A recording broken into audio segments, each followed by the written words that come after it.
Hello everyone, my name is Juanita and right now I'm going to talk about formative assessment and the different tools it has to assess their students. But first of all, I'm going to describe what is formative assessment. Formative assessment is a category of assessment.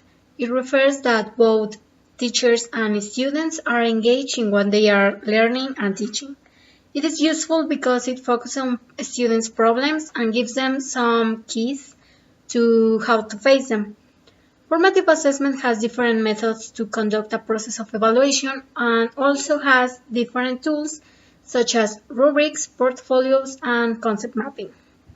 I'm going to start to describe what is a rubric. This tool can help students to know what a teacher expects from a work or from a project. Rubrics describe different levels of quality. Also provide feedback about what the students need to improve and also what they already comprehend. Through a rubric, students understand all the specifications that a project or a presentation requires in order to have a good quality. Rubrics are divided into three categories. The first one is analytical, that is when a project is broken into different parts and each part is rated using the provided scales. And those types of rubric needs an introductory paragraph and to state the main ideas of the purpose of that rubric. It's also to support evidence and to persuade. The second category is the holistic rubric, that is the contrary of the first one. This one requires a whole information instead of separating into parts. And the last one is scoring and primary, that is when the rubric is assigning grades and describing different levels of performance like criteria or level. The advantages of using a rubric is that it helps to clarify vague or fuzzy goals or criteria. Also can help to quantify behaviors, thoughts, and performance, which are often hard to capture but can be observed or demonstrated through this kind of assessment tools. Also, it helps because students self-improve by comparing their work against the rubric, and they can improve efficiency of rating or scoring student learning by keeping the reader focused on what is important. Also allow accurate and consistent scoring and provide detailed results in student learning. Although rubrics has also some disadvantages in according to its use. For example, rubrics can also restrict the student's mind because they will think that they need to do the work according of what the rubric is saying instead of using their own capacity to do the work.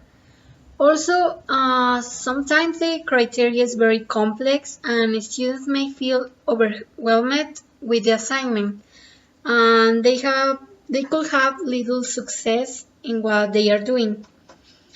Also, for the teacher, creating a rubric it's a complicated task because they need to think in the different categories and also describe those categories. The second tool is concept mapping. Concept maps are visual presentations that help to clarify a topic by explaining it with keywords and try to make connection between all the terms that we are using. The information needs to be organized from the prior concepts and connect them to the new ones with supporting details and main ideas. This tool has his theory based on Ausubel assimilation. He explained that the students' learning is what they already know, and the thing is that they need to connect that prior knowledge with the new one. So that is why concept maps require an active role from the student. There are several types of concept maps like central, comparative, directional, semantic, serial, spider, systems, and webbing. The advantages of using concept maps is that help students to visualize relationships. are good for processing and storing large amount of information, and they learn how to connect words with others and how to present information in a dynamic way. Also help students to develop their metacognitive skills because they, as I said, they know how to make relationship between the concepts, and they use different types of linkers. It's not always the same. And also they know how to divide the information into different topics. Some disadvantages are that concept maps makes comparative ranking of the students' work because sometimes they always use the same way to make a concept map, and that's not the point. They need to use different ways, always trying to use a different style from their concept map. Also, it's hard for teachers because they need to have enough time to evaluate the concept maps because they need to check the links, the words, and all the connectors the students use for make a concept map understandable. So for teacher, it's kind of time consuming. The last tool is portfolio. Portfolio is a collection of individual students' work to document their progress during the scholar year. This tool is useful for teachers because they can be aware of students' performance and growth during the scholar year. Also can be centered on just one single area or different ones. Portfolios are very effective presentations tools because not only teachers can see the progress, also the parents because they show children's work. Portfolio also has different types like developmental, showcase, employment skills, writings, and electronic. Advantages of using portfolios is, for example, the first one, self-evaluation. Assessment portfolios require students to reflect and perform self-evaluations of their work. Teachers should convey to students the purpose of the portfolio, what constitutes the quality, and how the portfolio is graded. As students judge their work using explicit criteria to identify strengths and weaknesses, they are always monitoring their own progress. So portfolios offer them an alternative to demonstrate what they are capable of, to show the mastery of the content they have.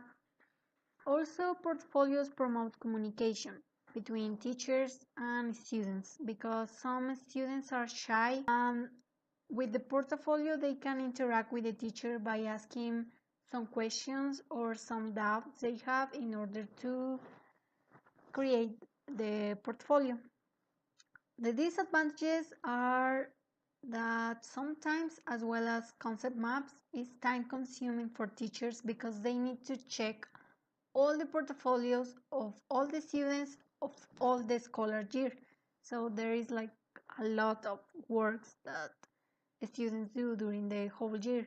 So it is kind of tired and time consuming for teachers because they are always grading and evaluating the portfolio. These are the three principal assessment tools for formative assessment. They are, as you can see, different. Each one has their own advantages and disadvantages, and probably the similarities among all of them is that they are formative assessment tools. They are always providing feedback to their students, and their students always see their progress and their strengths and weaknesses they have during a course. They are like knowing what they can improve, what they can comprehend, and also what kind of mistakes they can avoid. So that's all for today. I hope you enjoyed this video and I hope you understand the differences and similarities between these assessment tools and some advantages and disadvantages I mentioned. So thank you so much for watching. See you later.